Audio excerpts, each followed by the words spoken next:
I'm so excited about this because we are not just speaking to you, just like you need, in order to grow, you need inclusion.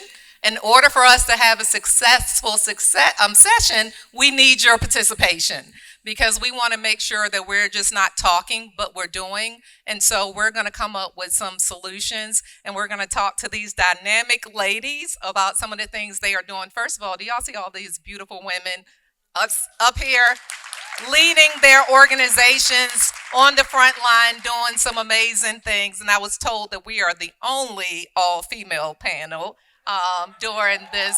Thank you, thank you, thank you. My name is Nikki Sparrow. I'm the Senior Vice President of Multicultural Sales for iHeart.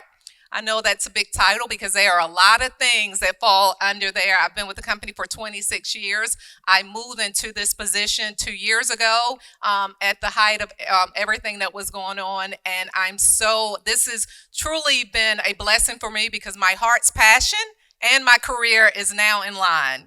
And so I get to do all the things I was doing on the side now incorporates with my work. So I would love to introduce the beautiful ladies beside me.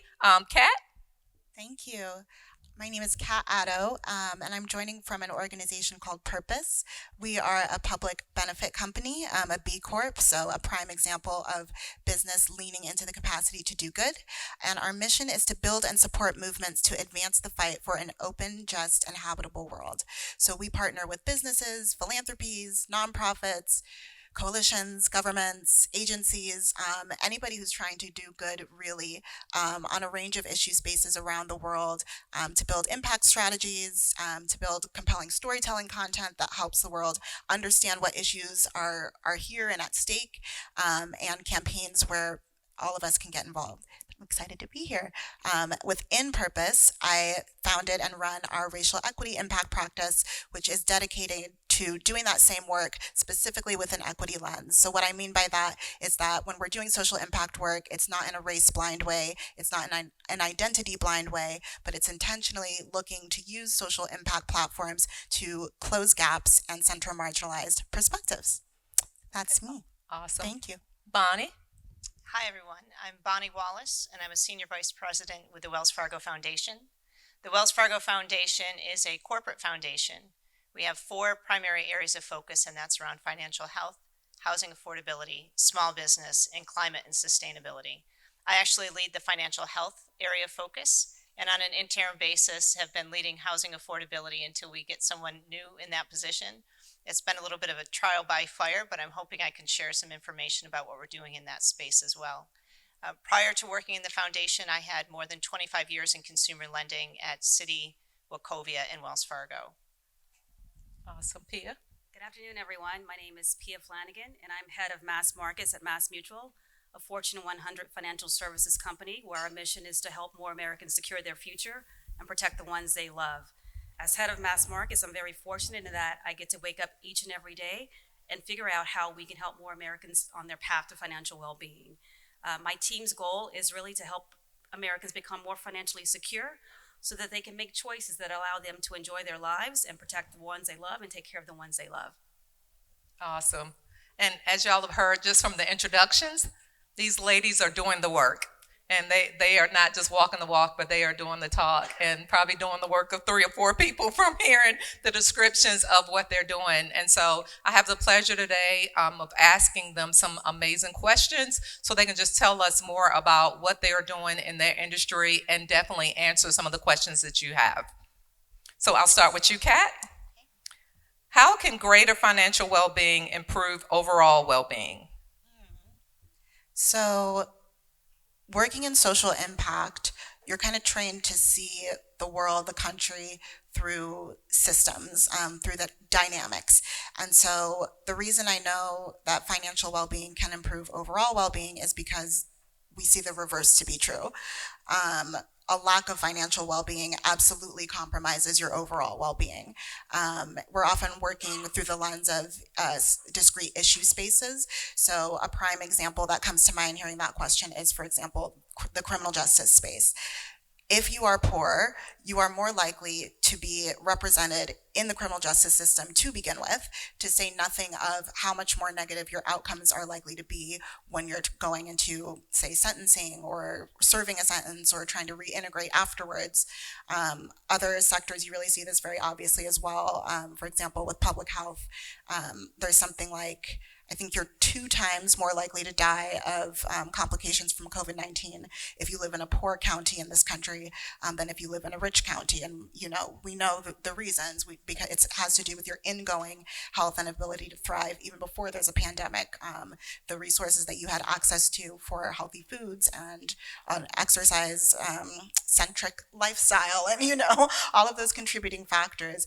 And so when you think about increasing, whether it's an individual or a community or for all of us an entire economy, increasing financial well-being, there is no, and I think we've heard this echoed in some of the conversations earlier today, there isn't really a separation.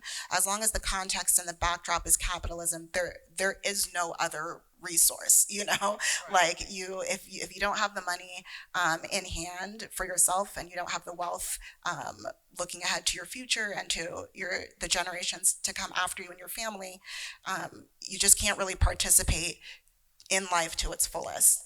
And so there's absolutely a direct correlation there. Okay, awesome. Thank you for that. And as we saw during COVID, the food desert was very loud conversation, and people are actually in shock that some communities don't have a grocery store within a 10-mile radius. And then when you think not even having vehicles, the buses shutting down, and we can go on and on. So a lot of the issues that was having in some of the low income neighborhoods and communities really were brought to fruition at the height of COVID. But the next thing I always say, it shouldn't be an exclamation mark, it should be a comma, and then what are we going to do about it? So, but Pia, I would love to ask you the same question. How can greater financial well-being improve overall well-being? Well, I think it goes back to what Kat said. I mean, when you think about well-being, and specifically from a mental well-being perspective or a health well-being perspective, what we think about are the social determinants of health. And so one is not sick just because they are sickly person, right? Obviously genetics plays a role in that, but they're sick because of the environment. They're sick because they lack resources or access to resources. They're sick because of where they live. And so all of that stems from education and finances, financial empowerment. And so when you think about financial well-being, that really is the key to unlocking the door to greater physical well-being, greater mental well-being, and just greater well-being in general. And so as we are looking to solve some of these issues, we really have to focus not on the symptoms of the issues, but the root causes. And the root causes of a lot of these issues are a lack of finances and lack of opportunities and lack of equitable opportunity specifically. Absolutely. One of the things that I tell people is, especially now, access, information, and opportunity. Not handout. Let me say that again, because people think people want handouts. Access, information, and opportunities are absolutely game changers. And you really can not only change that person's life, but you actually can change the trajectory of that whole family. So thank you for that. Bonnie, countless time and money has been invested in improving financial health and economic mobility, yet we see little, if any, improvement. Why haven't we been able to move the needle, and what needs to be done? This is a soapbox question for me. There's so many people in this room. If you can just raise your hand if you have worked or do work in the area of financial health or well-being. And if you can keep your hand up if you agree with that statement, that we've just invested hundreds of millions and we're just not that far ahead. It's kind of mixed. Some agree and some don't. So I'll tell you, it's one of my pet peeves when I look at the impact of all the investment that we've made. And I think that part of it is what Pia just suggested, right? We continue to treat the symptoms.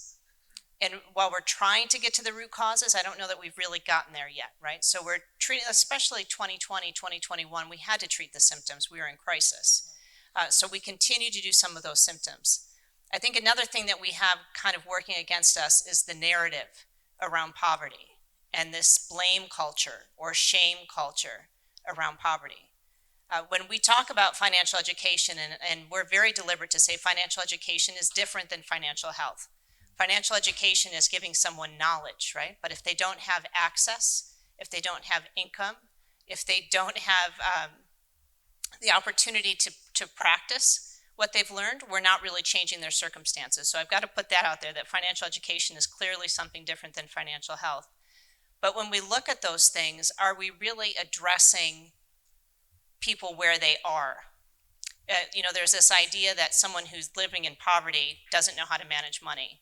And for any of us who've had to manage money on a short budget before, you can stretch a dollar farther than anyone else. So this isn't an issue of knowledge. And very often it's not an issue of ability. It's an issue of access. And the two biggest drivers, and again, we can argue, the semantics on this, there's some marginal differences, but I'm going to argue and say the two biggest drivers of financial health is having sufficient income and having access to affordable housing. And that doesn't necessarily mean that you're a homeowner. It could be, right? Because we know that homeownership is a way to build wealth. But right now we're also in crisis in just having access to affordable housing. And if you don't have access to affordable housing, if 50% of your income is going to your rent, you're not going to be financially healthy. So when I bring some of those things together, the narratives around poverty, the need to focus on the root cause, another thing that I think that we're starting to do more of, but probably not as well as we could, is making sure that people with lived experience who understand the problem and are close to the problem are empowered to solve it. We've got to put those people in positions where they can drive change and transformation. And that's something that we try and do at the Wells Fargo Foundation, is you won't see us necessarily coming in and doing things ourselves because we're not best suited to do it. But we're trying to find the right organizations with the right programs to empower them. And that includes not only programmatic work, but capacity building work. And the last thing I'll say, because I could go on, but I know we've got limited time, is this whole idea of we've been looking from a philanthropy perspective as philanthropists across the board, not just Wells Fargo, we really focus on programmatic solutions over 12-month grant terms. And it doesn't work, right? So we recognize that. We need to get, the patient capital concept that we've got more on the private side. We need to really think about that from a philanthropic side and really look at how long will it take and how much investment does it really take to transform, not just to address the symptoms. Absolutely, absolutely. And Bonnie, I love two things I want to point out when you talked about like people with low income being able to manage money. Even now, people, and my daughter here, she can contest, because people say I'm tight, and I tell them like I've done well. I'm very people say I'm blessed, but I have single mother syndrome. I raised my 3 daughters by myself. I was always know that I had to have a nest egg just in case something happened, because I didn't have a backup plan. And I am happily married. My husband is doing well, but I still have single mother syndrome, and I've taken that into the work environment with me, and I'm a problem solver. I can fix it. I can tell them what we need to do. I can tell them that you're wasting money here and everything else, but that goes into you reaching out to the organizations that have that experience. And so often people say, oh, we can solve this, and they've never had the experience. And then you have people at the table that are trying to do their best, and that's where, unfortunately, some of the handouts come from, and not the other things that the community actually needs. So thank you for that. Can I add one more thing? Yes. I couldn't resist. We also have to be okay with failing. So if we've got ideas, especially when we're trying to get to the root cause, innovation isn't always going to work. Right. So that's my last thing, is that from a philanthropy perspective, if we've got programs that have failed and organizations that tried but failed, if they learned from it and we've got another plan to move forward, I would say let's, again, back to that patient capital. Absolutely. If you never fail, you never tried, right? So going back to you, Kat, what can leaders do to support broader participation in the economy?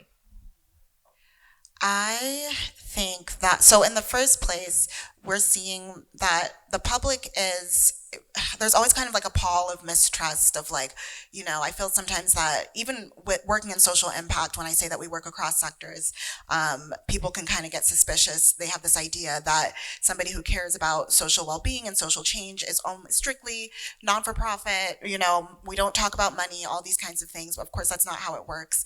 And sometimes that mistrust can kind of discount the fact that there's great capacity for social change and people leading into social change on the business side. So I want to acknowledge that, and then also underscore that, Edelman's Trust Index just showed again that as confidence in our other institutions is crumbling, people really are looking to the leadership of businesses, to CEOs, to kind of lean into social change.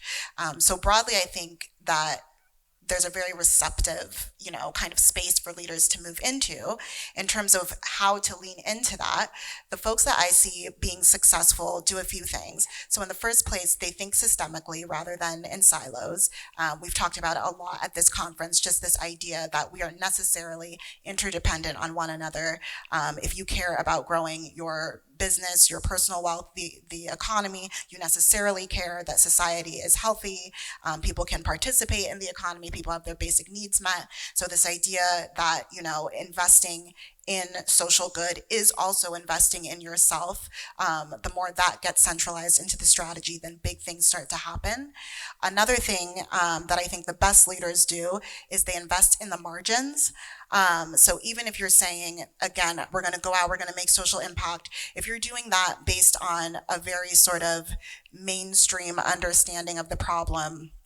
This actually happened with a colleague of mine recently, where they were working on an advocacy campaign to try to make childcare affordable to all, except that the all that they were looking at was defaulting to white middle class families. Well, there's not, white middle class families deserve affordable childcare too. Nobody's discounting the fact that there are hardships for white middle class families in getting affordable childcare. But if you put all your resources behind an innovation for only that version of the problem, you're missing the added layers of complexity, and you're missing opportunities to make your solution more robust. And sure enough, when you start to pull the thread a little bit, like, okay, well, maybe the family's not middle class. Okay, and maybe they're not white. Okay, and maybe they don't speak English. Okay, and maybe they, they don't have a 9-to-5 with a guaranteed paycheck. The more you kind of look for who's having the hardest time in whatever issue space you're working on, the more your solution is going to have to stretch and grow and become more authentically inclusive, rather than what sometimes happens, which is just you make a kind of like mainstream solution, but then you put some inclusive marketing on it. You change the color of the people in the stock photo, but it's not actually made for those people.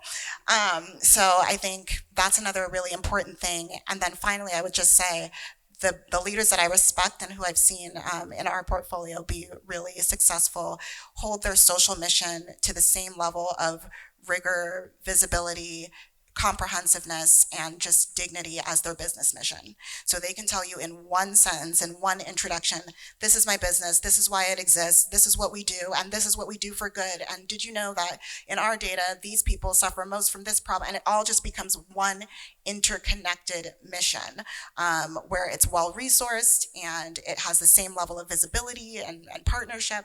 And so it really becomes a holistic way of doing business and serving society. All right, thank you for that. I think one of the important things to point out is, especially in the work that all of you are doing, and mine is a little bit different because I'm in marketing. I'm for profit. iHeartMedia, we have plenty of assets and all this stuff, but we can talk about that later.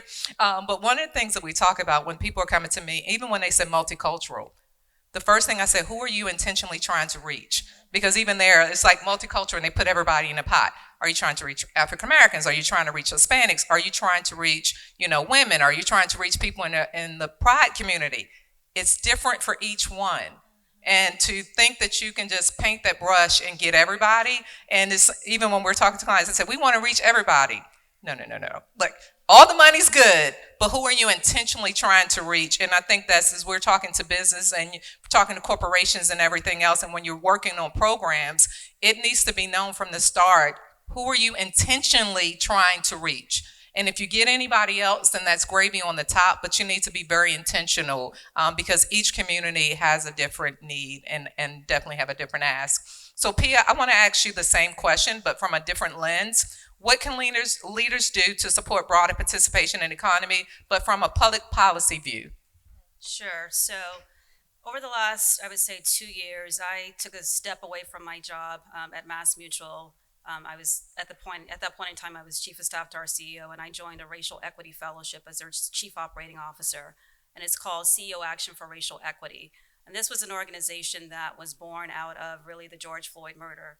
And this is where corporate America came together and said, you know what, we've been focusing on diversity, equity, and inclusion internally for the last 20-something years.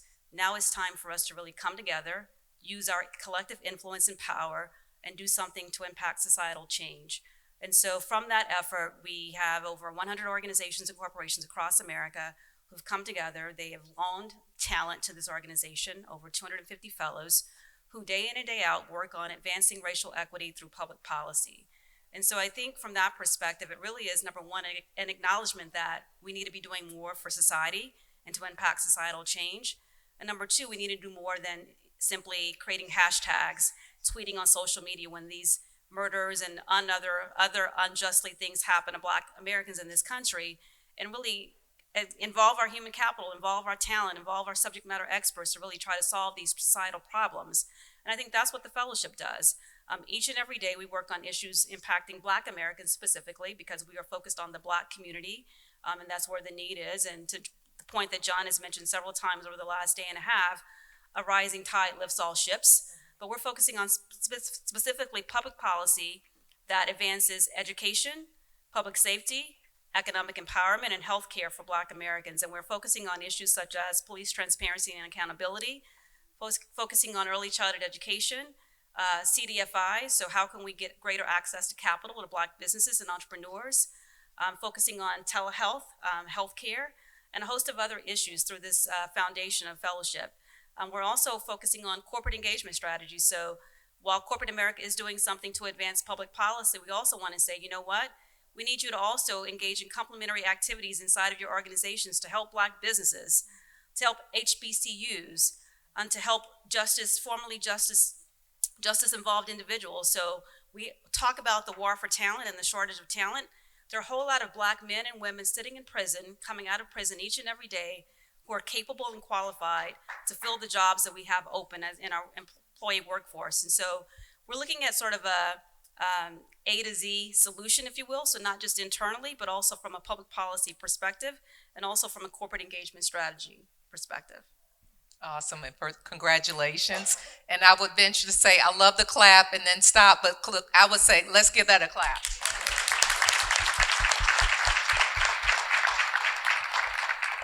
Great work that is being done, much more work that needs to be done. But just like with this panel and this session, we need everyone's help.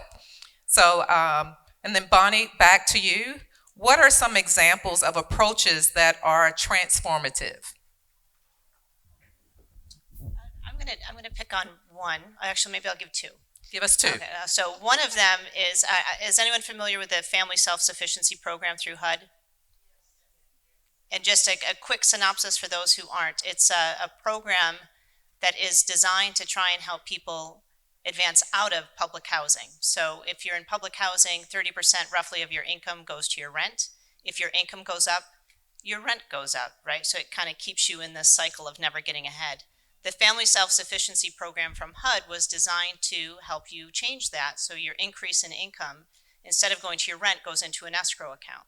Sounds brilliant, right? And the idea is after 4 or 5 years, you've got enough for a down payment on a house or to achieve another dream.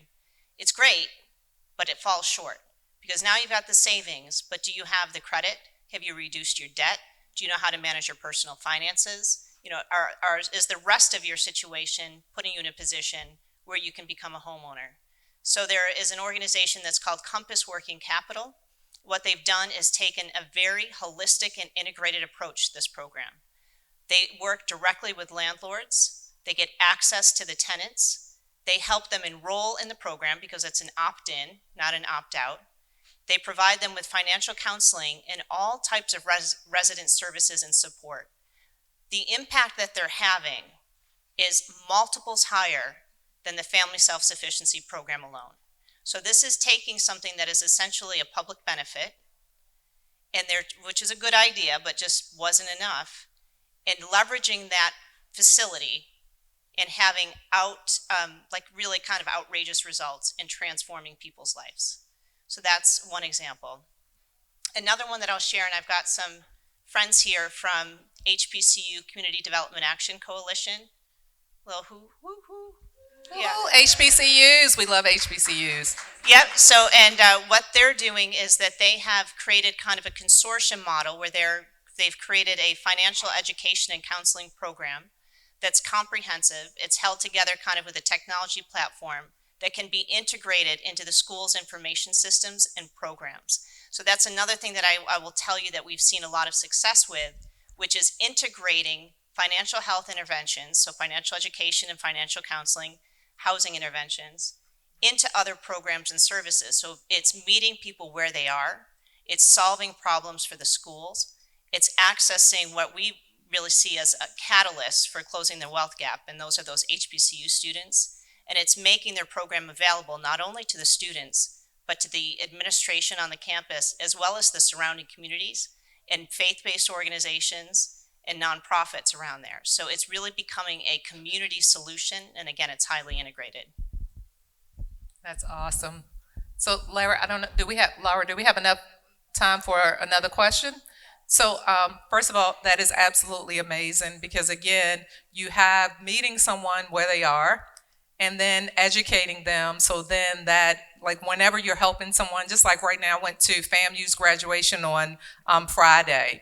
And this young man went across the stage and he just started jumping up, jumping up, jumping up. He actually picked the president up and everybody said, oh, and then he put him down and everybody, some whispers. And I leaned over and I said, that baby done went through something. Yeah. I instantly knew, and I'm going to try to say this, but oh my goodness.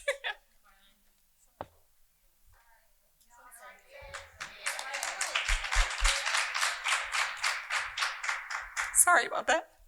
He shared a story afterwards about not having any parents, not having any support. Basically, the community had given up on him, and his teachers had embraced him, starting in high school, and then mentors pouring into him. And then they told him, you are going to college. It was not an option. So everybody was looking like this after we got finished talking to him, and we did a little Southern country shout to the side. So all of these dignified people with their heels and suits on, we actually celebrated him and absolutely told him whatever he needs, because you can tell there was judgment from the people that didn't know. But I instantly knew that baby had went through something. And so, oh my goodness, messing up my makeup and everything. And I'm sorry for making you cry, but that is my heart's passion about pouring into young people. I have been doing that myself for 15 years now, working with HBCUs at FAMU, at ACU, and everything else. And I try my best to talk to them about everything. And one of the main things is trying to give them access into the media industry, because a lot of people think about radio. When I say radio, they be like, what's your DJ name? And I'm like, no, I'm not on air. The money is not behind the mic. And there are way more opportunities. Just like if you're in the music business, the artist might have the money, but the people behind the curtains is what's like really are the ones that are financially stable. And I told people I've been able to do some amazing things, put all three of my daughters through school, buy homes, buy cars, and everything else with this job. And so I make sure with career, and I make sure that I'm doing that with the students and putting the money where their mouth is. I made sure as soon as I got into this position that iHeart then starts sponsoring these HBCUs and other projects that I was working on in my own time. Because that's important too. Don't just get to the table and worry about your own family. The point is get to the table and help everybody else, because you got helped along the way.